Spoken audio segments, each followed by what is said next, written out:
Good morning. Welcome, everyone. Thank you so much for joining us. I will vamp a little bit as the remainder of our guests come in. My name's Katie Wyatt. I'm the Executive Director of El Sistema USA. El Sistema USA is the national association serving 110 organizations who are all inspired by El Sistema, which is, of course, the transformative movement of music for social change that started in Venezuela in the 1970s and is now worldwide. We'll share with you a bit more information about El Sistema USA. But what I wanted to say first is a huge thank you to Sphinx. We have been partnering with the Sphinx organization this week. El Sistema USA teamed up with Sphinx to host its national conference starting on Tuesday. We had about 160 attendees, and 93 of those attendees are staying on for the Sphinx conference. So it was a huge amount of our people are staying to learn more about the Sphinx organization, and I imagine some people who were going to come to the Sphinx conference may have come to check out El Sistema USA too. So that's been a great partnership for us. A huge thank you to Afa and Aaron and all of the team at Sphinx. I'm ready. Thank you. I'd like to introduce our panelists. I am your host today. Love to introduce Dr. Armand Hall, Kalita Jones, and Monique Van Villing, 3 board members from El Sistema USA. If you'll each just share briefly where you're from. Hi, I'm from Rochester, New York, but to be clear, I'm from Detroit, Michigan, born and raised public schools, so very glad to be back home. I'm the executive and artistic director of the Rock Music Collaborative. It is an El Sistema-inspired program sponsored through the Eastman School of Music. I reside in Connecticut, but I'm originally from Prince George's County, Maryland. Yes, thank you. All this love.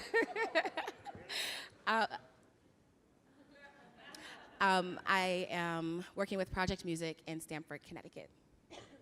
Morning, everyone. So I'm Monique Van Villig. I am living in Boston, and I'm originally from Cape Town, South Africa, and I work at Laundry School of Music of Bard College as the Director of Music and Social Change Programs, and our mission is preparing musicians to make a difference in the world.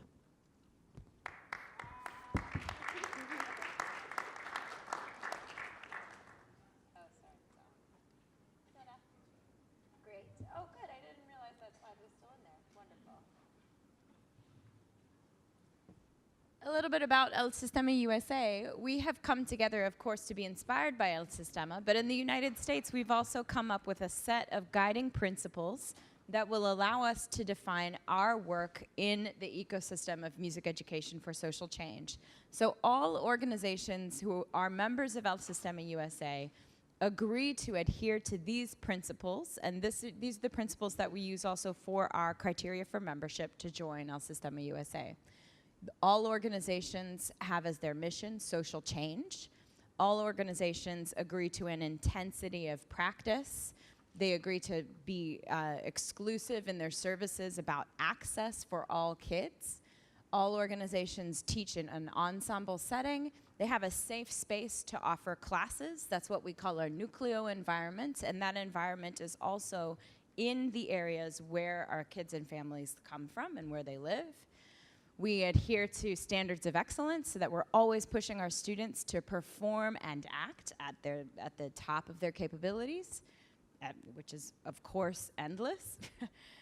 All of our organizations build in an infrastructure in their communities, and they offer generally K through 12 education so that it is always a continuum of teaching so that kids start really early and can continue on in El Sistema programs or a pipeline of partners through high school and into college. This is our current map. So we are serving nearly every state in the country. You can see those gray areas are certainly areas of expansion. Or if you are from one of those states, I would love to speak with you after this session. We'd love to talk about getting an El Sistema program there. We have 110 members, as I've mentioned. We have really over 20,000 students enrolled in all of our members.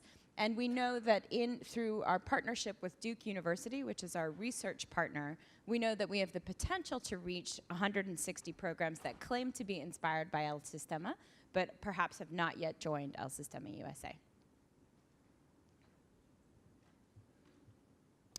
We conducted our first census this year, and this is where it really begins to get to the demographics and the purpose of our conversation this morning, talking about race. We know that in order to give you some context, NAFME, the National Association for Music Educators, did a 2016 census of all of their members, and of their members, 90% are white. So we can share the demographics of the 2018 census of El Sistema USA organizations, and I want to make sure you understand that this isn't everybody. We had 77 respondents out of 110 members, which when it comes to data is excellent. That's like an 80% response rate, so we were very happy with that. We know of those 77, we're serving 18,500 students, 1,500 teachers teach those kids, and the full organization size of all of those respondents is about 1,800. Got it? So we have staff members and full staff, including teachers, is about 1,800. We know this about our data. You can see on the slide that 26% of our students are black and 9% of our teachers are black. 7% Asian, and Asian is pretty well matched. We also have a good way to go in increasing our representation for Latino teachers and students. We are overrepresented with white teachers currently in comparison to the students that we serve.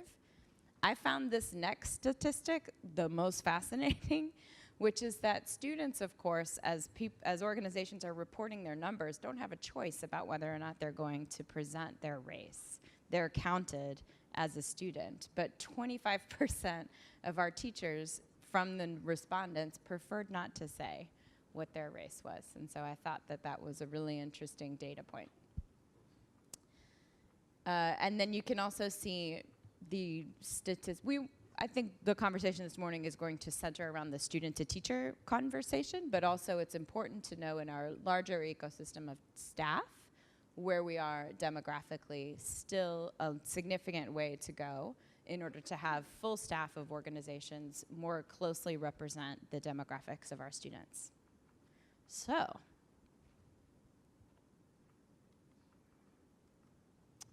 for your consideration, as El Sistema is really thinking about challenging our students towards excellence, my esteemed colleagues and I came together and prepared for this conversation and thought about what questions we wanted to ask ourselves. The mics are on if you also have questions. The title of this conversation is Dare to Dialogue. So if I'm asking them questions, you have additional questions, please jump in. We would love to hear from you as well. I'm going to start with Dr. Hall, Armand. The first question is one that he came up with. And when we're thinking about, El Sistema talks a lot about the music, that it's all about the music, that really at the center of it all is the music, the music, the music. But are we ignoring important conversations about race for the sake of music? What do you think, Dr. Hall? Well, I think the answer is, of course, yes. And to put a frame on it, my experience has been informed as a public school band director for 8 years outside of Detroit. I worked at the University of Memphis for 6 years. Here, and I can see you. As the associate director of bands, and I was an advisor to 47 students, and I've made a lot of mistakes because I went to the University of Michigan and tried to be the best that I could be, go blue to all of you guys, and I was there to be a good musician, and so when I left, that was my goal, is to go out and teach the kids how to be a good musician, and it didn't matter that I was black, I needed to go and teach them. And so I made all those mistakes. And then when I got to the University of Memphis, I'm going to be the best college band director that I'm going to be, and I'm going to teach them to be great. And I failed enough to realize that by not allowing the students to have a personal connect with me, they wouldn't give me anything as well. And so I was creating boundaries by trying to remove boundaries for them. You know, I'll never forget the time when I got to the University of Memphis and the student during band camp asked me, "What are you?" And I knew what she was asking. And I said, "I'm your band director," and I walked away from her. And I lost an opportunity to connect with that young lady in some sort of way. And through my advising, which we had 47 advisees each to do, I started to realize that I needed to create space for them to talk about themselves if they wanted to. And it wasn't by saying, hey, if you want to tell me about yourself, let's go ahead. It was by saying, I found that just by saying, here's my experience. I'm a black man, I've studied in the world of art, music, and I've done these sorts of things, and here's some things that have happened to me. Don't know if that's happening to you, but I just want you to know that that's how I see this situation. What about you? And by acknowledging my race and not making it important, but saying it has been an important influence in my experiences, I found that many times it allowed them to open up about their experiences. And I don't claim to know what they have been through, but what my life experiences have taught me is given me is an empathy to let them speak their truth and say this is what they're experiencing, and together we can say, yeah, there's some things that aren't good here, but here's how we can move forward. So I was wrong all of those years to just be focusing on just the music, because their race and how that interacts with them and their culture, if we want to add all the things, create who they are.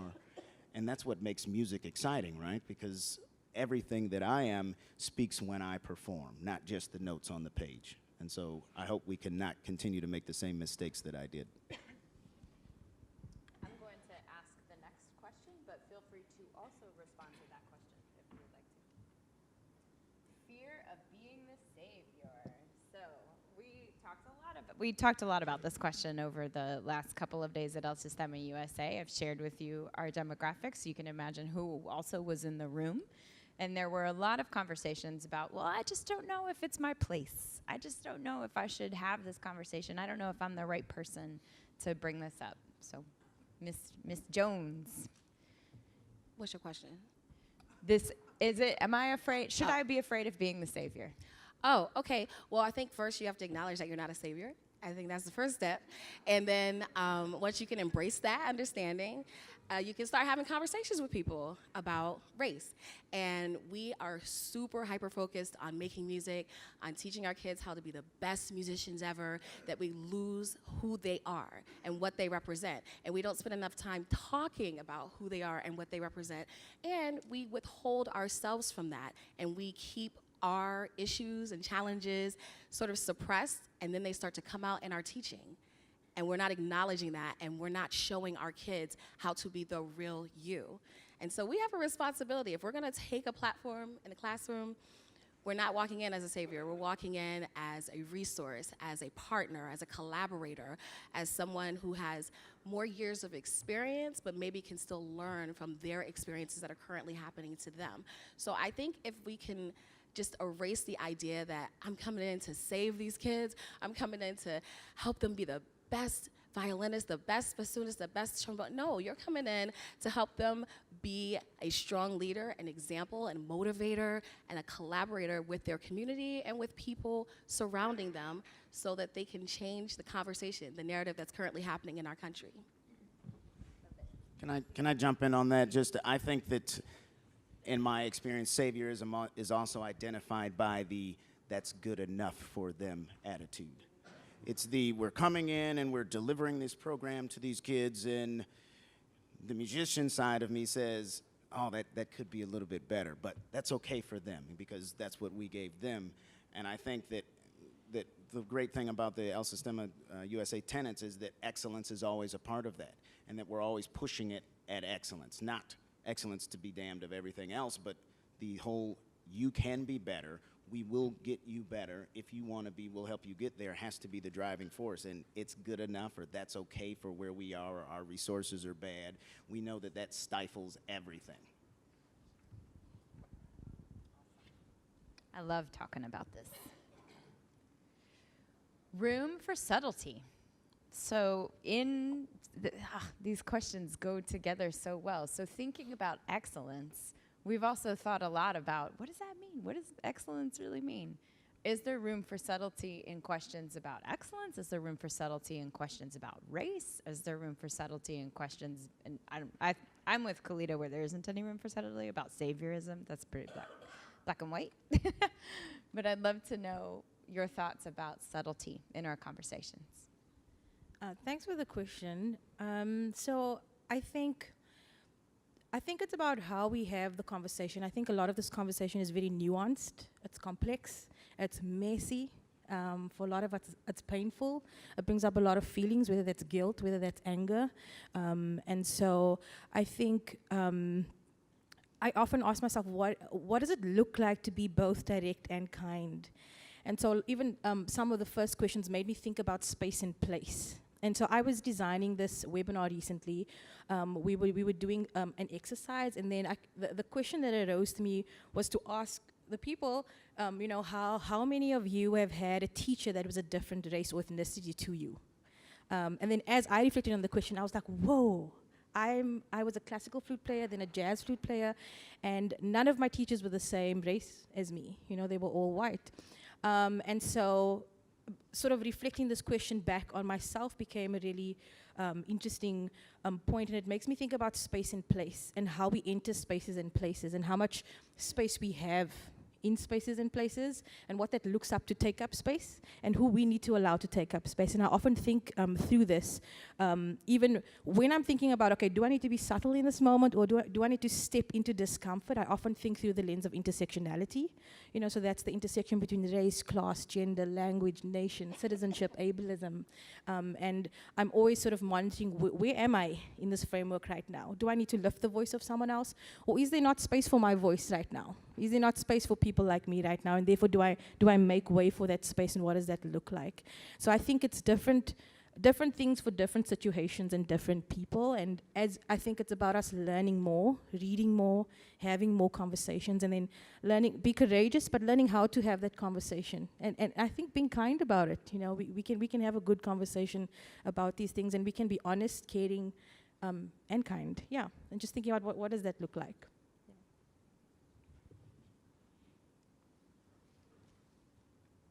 Great. So the next question is space for different communication styles, which I think you really just spoke to. Do you want to continue about how we speak about it?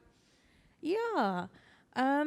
So I think maybe just to backtrack in terms of musical excellence, maybe one thing I would just say about that, something that I've been feeling strongly about is that when we talk about looking at musical excellence and what it looks like to drive, because in our system we talk a lot about intensity and high expectations, and I think that when we realize that there's an achievement gap, so even thinking about us and people of color, for example, in our spaces and places, in our institutions, how many of us are represented in those spaces, and then how many students actually have access to these spaces, there's an achievement gap that we're working with. And I think that when we realize that there's this gap, it's even more so that we realize we've got to challenge students to high expectations. So it's almost like there's no space for us to be a savior, because we've got to challenge students to be their very best, because there's often barriers in place that they've got to jump over. I was just going to say, not only do we have to challenge our students, but we need to challenge our teachers and hold them accountable. A lot of times we walk into a space, and I'm guilty of it, and I project my stuff that happened. A lot of stuff happened.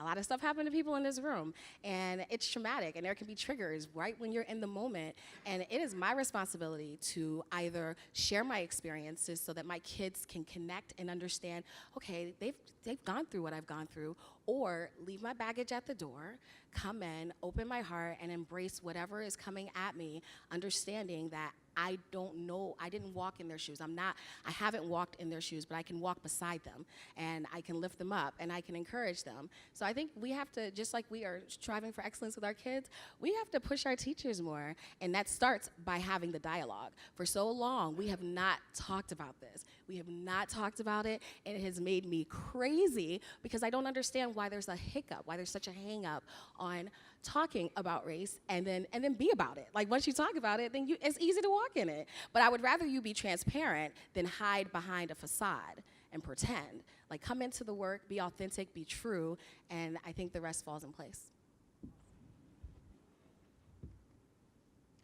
Professional development for dialogue. I hope that we are all continuing to develop ourselves, and this is an area I think of particular importance in the El Sistema USA world, given the issues that we've presented this morning for your consideration. Armand, would you talk a little bit about your successful professional development sessions or ideas or texts or conversations in increasing dialogue and improving dialogue, or areas where you feel like we really have a long way to go?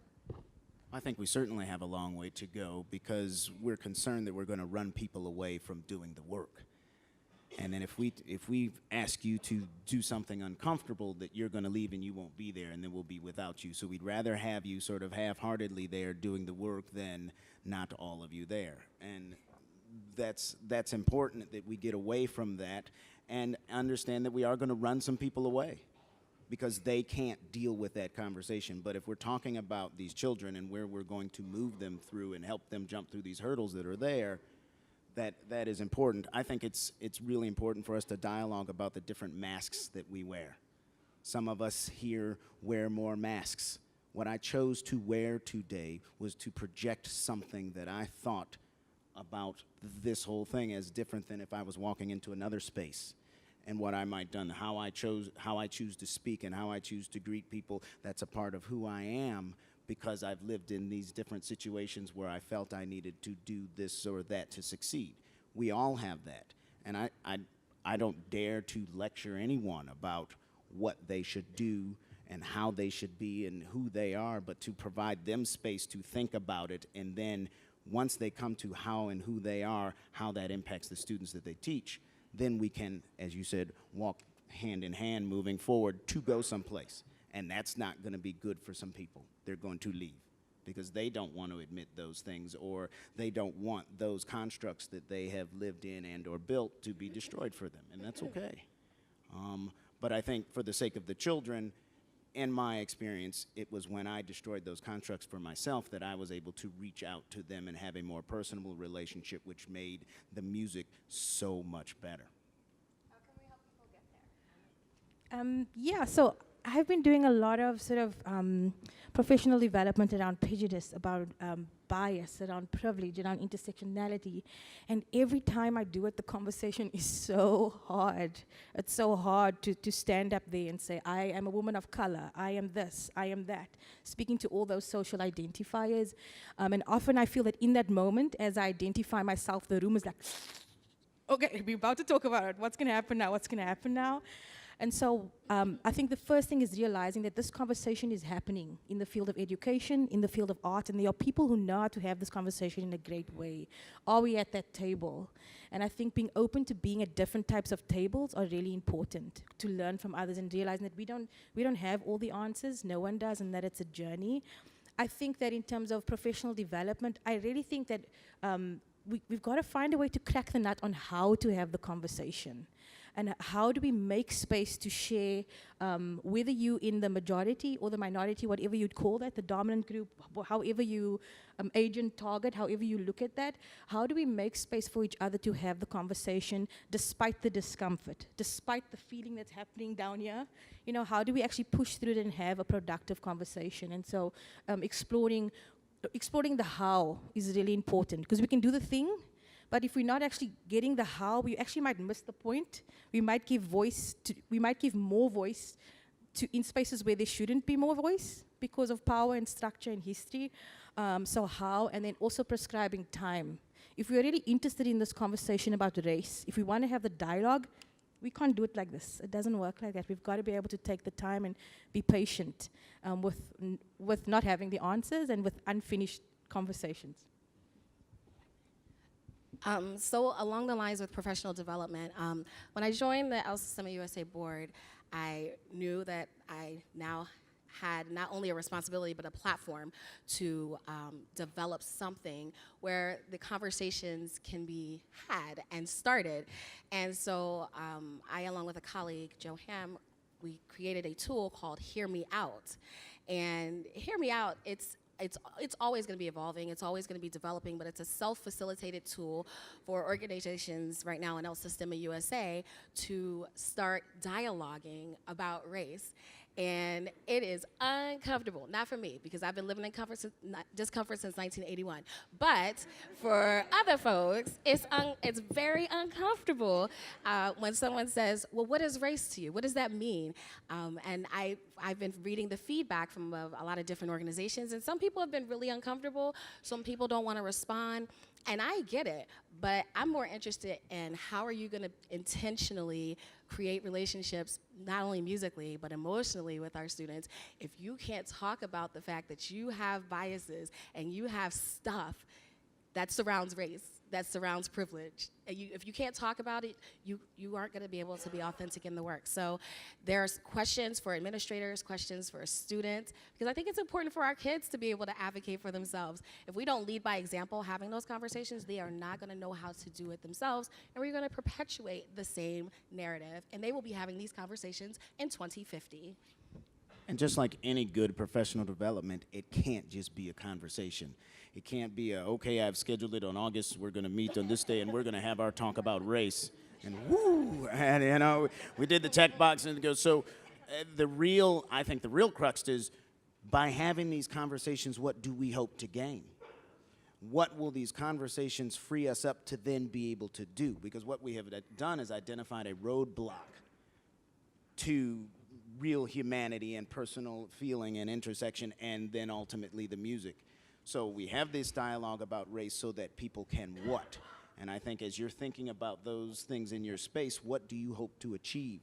I hope to achieve that people can feel free to be themselves and be real, because we can all recognize that from across the room. And no one is better at sniffing that out than students, children. They see it. You've got a mask, they're off to the next thing. And so we've got to create space for our teachers to have that conversation that you continue to have with your good friends, and that's why they're your good friends, because you have this conversation and you both end up on both sides of it, and then you move on to go do something together. Because the cathartic operation of having that conversation just sort of reinforced that friendship and that connection that you two had to go and do whatever you're going to do afterwards. Along those lines, not only should our administrators, teachers, and students be having these conversations, it's the senior level administrators' responsibility to have these conversations with their donors. And this needs to become a priority. Just as it's important to make music, it's important to recognize all the faces and all the shades in programs. And until it becomes part of your board conversation, until it becomes part of your line item, then it's not intentional. And that's just my personal opinion. If it's not something where you're going to your foundation, you say, hey, we need to create some sort of, we need to either have a diversity board, we need to have an advisory council, we need to have conscious conversations, conscious activities where people can undress the mask. If we're not doing that, then we're not pushing this as a priority. It's just a check off. Sorry, I didn't mean to clear my throat right now. So my name is Andrea. I tried to. Hello. My name is Andrea, and I'm the executive director of the Santa Fe Youth Symphony Association. And I just want to name something that's happening in this room. I'm a white woman. You're a white woman. Bless you. But you're moderating a conversation where the answers have to come from the people of color about how to make this change. And the reality is that it has to come from all of us, right? So I'm pounding. I got that feeling. You're good. You're good. So I just want to say that, you know, if those high percentages of teachers and administrators are white, a lot of the change has to come from there. You know, and to your point, you know, it's an everyday thing.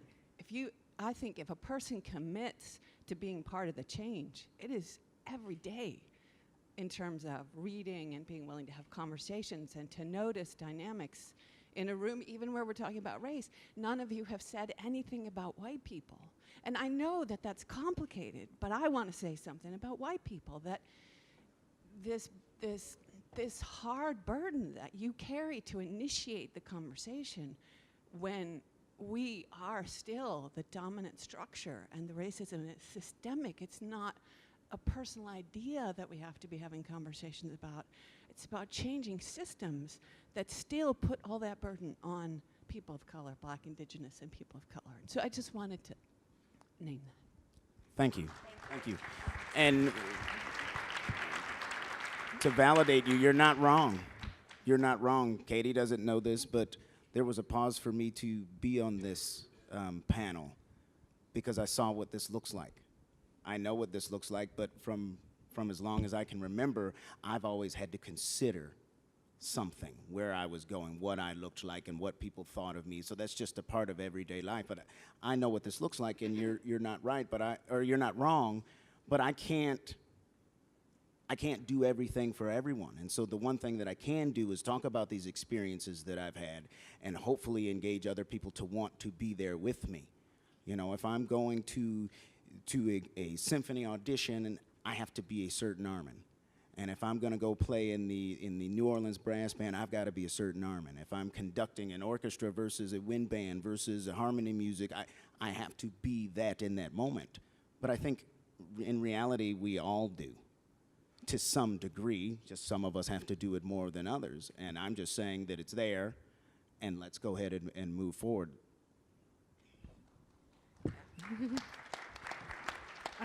And I just say thank you for the courage to say that. And I think this is the complexity, you know, and it's the complexity that it's so hard to speak about. And I think that's why I think through the frame of intersectionality, it makes it a little simple.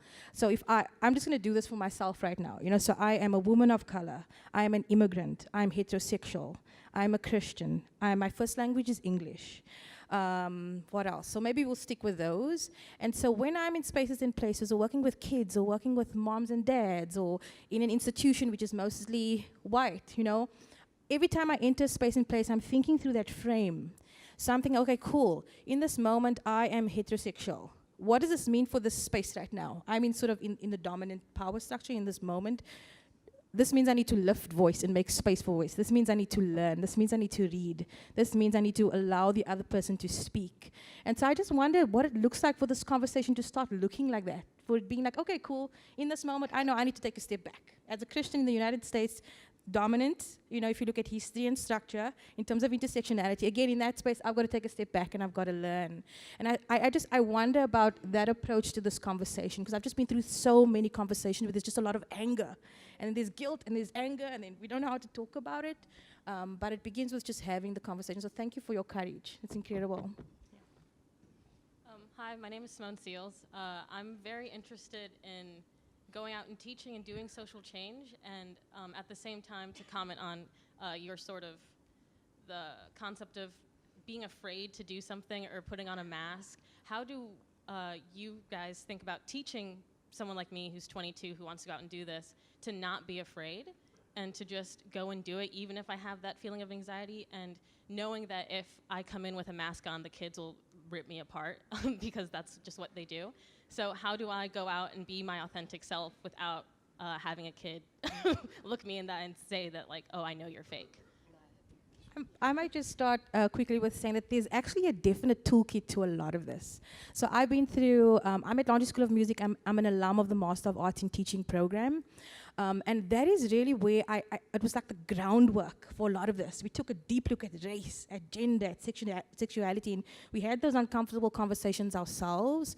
And that led me to a journey on starting to really think about this. So I think that there are actually very practical tools to that, knowing how to manage a classroom, knowing how to manage that from the dialogue point of view, from excellence, from music point of view.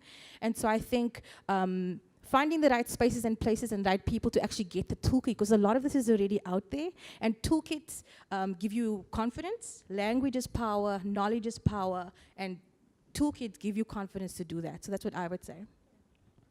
And I spent years as a teacher trainer at the University of Memphis, and I think it's sometimes easier to just, what do you like? What is true for you? What is your true passion? Because it is your true passion that I ultimately think is you. The music that you like, your students will learn to appreciate because you like it, because they respect you. And you can't be anything other than you, and you make it safe for them to be what they are. So you engage with what music do they listen to, what do they like, and you lay it out there. This is who we are. You're good, I'm good, we're different. Now let's go and do this because I'm the highly trained music educator and I'm saying that this is important, and let's see how you intersect with that. But let's also be concerned about you. It's the give and take. It's not the, damn it, you do it because I told you to do it because I am, because they have no time for that. So they're not gonna rip you apart, they're gonna turn you off, and that's gonna feel worse. know your why. Know why you're doing this. And I can tell you know your why just by how you ask that question. So that's your foundation. And then you build on that with what Monique suggested. You build on that with what Armin suggested. And then open yourself up a little bit for the vulnerability and for the idea that this might not work. This might be a hot, hot mess. But you know your why, so you come back the next day and you do it again. And then you go back the next day and you do it again. And they start vibing with you. And then it's a totally different world. Thank you. Before you jump in, I'm going to just put all the questions on the screen so that we can have them all. And and continue to ask questions from the mic, please. Hi, my name's Chloe, and I'm a senior at high school. I live in Philadelphia. I live in Philadelphia, and I'm a senior in high school. And I also have a local nonprofit there called Generation Music, and we focus on going to elementary schools in Philadelphia and teaching music education because a lot of the music programs in the school district have been lost because of a budget cut from a few years ago, and they haven't been fully restored. And what I've noticed as I go to the schools to teach is that with vulnerability, I don't really have a problem with it, but going outside of Philadelphia to like neighboring counties where the school, like the student body might be all white, how can you bring those kind of conversations to those students there where it's all white, where they don't have a friend or a teacher of color that can help them and I guess guide that kind of conversation? Yeah. I think that it's not your responsibility to change the minds of people who if truly they know no one of color and they have no friends and they have no frame around which to have this conversation. I don't think it's your job as someone not from that community to feel like you have to go into that community and teach that. I really feel like that's what we spoke about a little bit earlier, that it's yeah. I meant more of not myself going I in, see. but like knowing that knowing the schools out there don't have the lack of it. Yeah. So like just like how like I don't like want to do it myself per se, Yeah. but just like knowing like how can that kind of conversation go into schools in like neighborhoods like that. So when I left Detroit to go to Michigan and I went to teach in Farmington Hills, just because I knew the job would be more consistent and I wouldn't be laid off every 6 months if I came back to the Detroit Public Schools at the time. I was the black guy in the school. I was their black teacher, and I told you about the mistakes that I made of trying to ignore that and just do my job. But I know that what I did do is I set an example for them every day of what a person of color could look like and could do and what the capabilities were and the vulnerabilities, so that I was in opposition to their TV stereotypes or their family situations, and I couldn't change their family situation if they have one that was very derogatory and stereotype, but I could offer them an alternative. And I didn't have to talk about it, I just had to live it. And I had to open it up to say, yes, I'm your black teacher and here's what I can do. Let's go. And so I think we can provide alternative ideas for them. And so going out there is important, whoever does that. And so thank you for your work and the things that you're doing in Philadelphia. It is appreciated. And I'd maybe just add, you are incredible to be thinking about these things. You have your own organization, for goodness sake, and you're in high school. That's wonderful. And I wonder about, it's really important for us to find allies, because they are allies. And sometimes those allies don't look like us. And that's okay sometimes. So if you're in a high school and if your students that are underrepresented in that space, go find allies in that space. If there are no allies in that space, look outside, because I think it's important to find voices who can support us, to have the conversation. All right. My name's Larry. I work at Project Music in Stanford.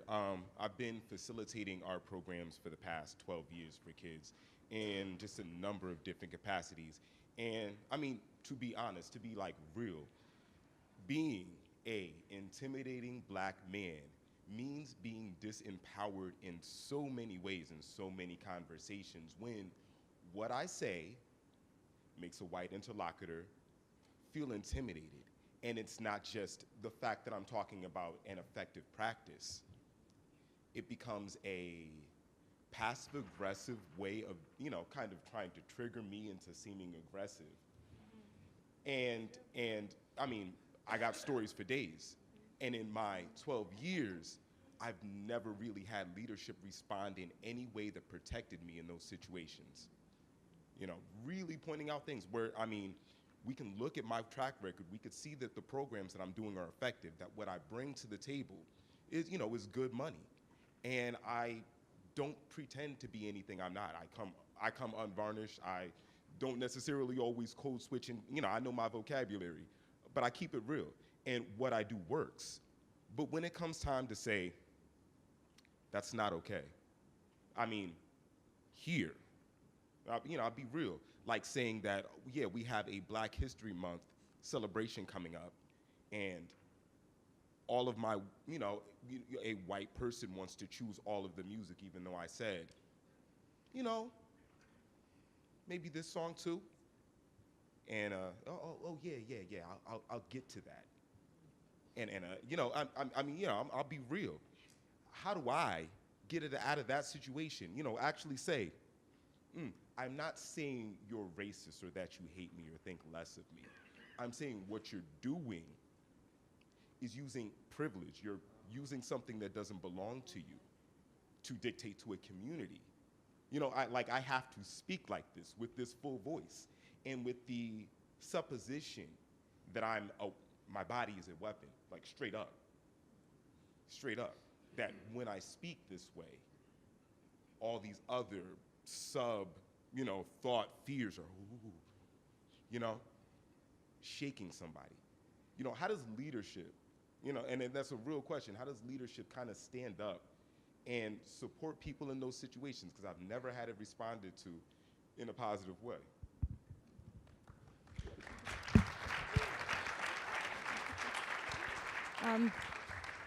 Thank you again for your courage. This is what it's about. This is what it's about. It's about pushing into vulnerability and courage. When you're shaking and you say the thing, this is when you know you're getting into it. So you're speaking to the different power domains. There are power domains. So there's personal, there's interpersonal, there's institutional, and there's cultural. And I've had many of those moments where my straightforwardness is taken as aggression. But part of that is that when you think of oppression, I don't know if you've read Pedagogy of the Oppressed, Paulo Freire, great book, so I encourage you to read that book. It's a bit dense, it took me a while, but it really gives you, to be honest, it gives you the framework for this, because you start understanding your place, and in those moments, when you are in the dominant structure, so today we're talking about race, okay, but when you're on the side of dominance or majority, in those moments when someone is saying to you, hey, I think we're missing this point. There's something missing here. I think we're missing this point. It's really important to not shut that person down. The number of times I've been shut down, and this happens subtly. We know how to be kind. There's a culture of niceness and kindness that is very unkind. It's subliminal and it's unkind. And so in those moments, when you're like, oh my gosh, I've got to own up to this thing and it's a lot and I'm feeling guilt, and that can happen for some of us in race, for some of it happens in the other social identifiers. In that moment, we've got to tell ourselves, okay, Monique, sit down, maybe don't talk, and lift the voice, and don't shut down. Don't let my fear of this conversation and my guilt around this conversation have me shut down the conversation. And that responsibility has to come from us in the space of dominance. We've got to just take that step of courage. Otherwise, this conversation will not change. And we'll keep going around in circles. So thanks for that. And I don't have the answers to how it's complex, but thanks for the question. Oh, Go ahead. are you sure? Hurry up. Okay. Hurry up. We're gonna, sorry, Khalida, we have just 1 minute, so I just want, no. I want you to respond, but I wanted to let the people at the microphones know that this is gonna be This will be very end. quick. Larry, you just have to, I don't have the answers, but what I will tell you is recognize that it's a sacrifice and take the risk. And be true, be 100% who you are, because it's beautiful and it's hard.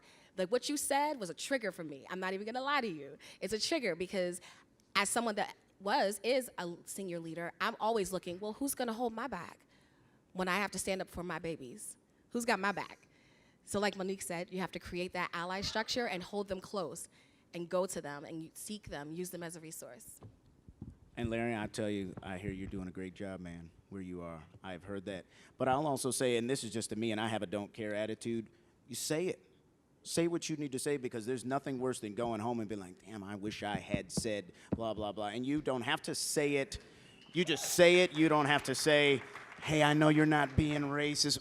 That takes too many words.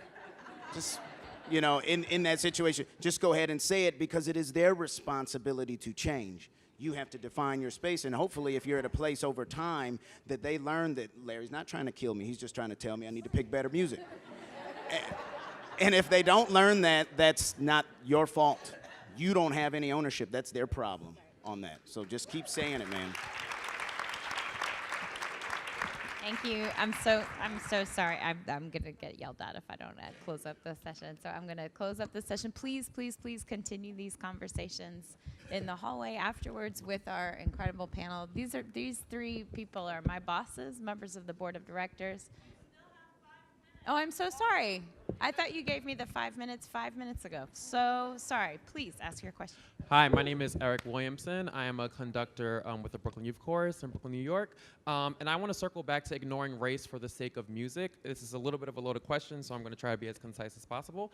How do we change the conversation or perspective for educators regarding music that is non-Western or classical? I mean, talking about our students who are black and brown, majority of the students in the country are black and brown, but the curriculums do not reflect that. So how do we change the conversation or be more intentional about programming or having that be reflective in our curriculum? And the second part of that question is there a way for us to use the music to talk about race beyond Black History Month?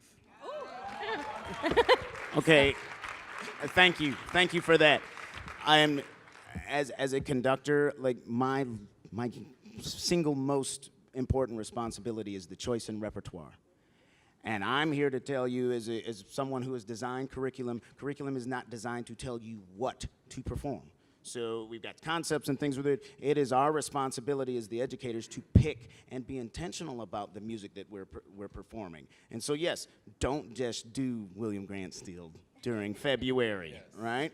And so we have to be intentional about that. We're talking in the wind band world right now a lot about, can we get female composers? Can we get composers of color? And everybody's having like a female concert, and then the rest of the year is back onto the other things. Yeah. We have to say, for our students' sake and their learning, we're going to perform music of this way. And I don't care that somebody thinks that I'm being stereotypical or that I'm trying to be pro this or pro that. And I'm going to step outside of my comfort zone and find music from other cultures because it's important for me to learn it. And if the students see that it's important for me to learn, they will understand that it's important for them to learn it. It's our responsibility. And if anyone ever tells you that you're doing that wrong, it's time to go. Yeah. And I would just say quickly that I think we've got to start reading and being part of these conversations. So culturally responsive teaching, learning about that versus multiculturalism, and knowing that there are characteristics. And I would suggest reading Culturally Responsive Teaching by Geneva Gay, who seems to be the leading person in that thought, as well as Latson Billings' The Dream Keepers. So there's a lot of things out there, because it's not just about repertoire choice, there's curriculum, there's how we teach, there's the whole framework around this approach. And so I encourage us to start exploring those spaces, because it's out there. Don't be afraid to walk away. Walk. Start your own thing. Create your own board of supporters. But do what feels right in your heart. Do fight for the music that our children were born to, were raised in. Yes. Fight that. And be prepared to walk away. And know that you carry a strength that is unmatched and unparalleled. And start your own thing. Thank you.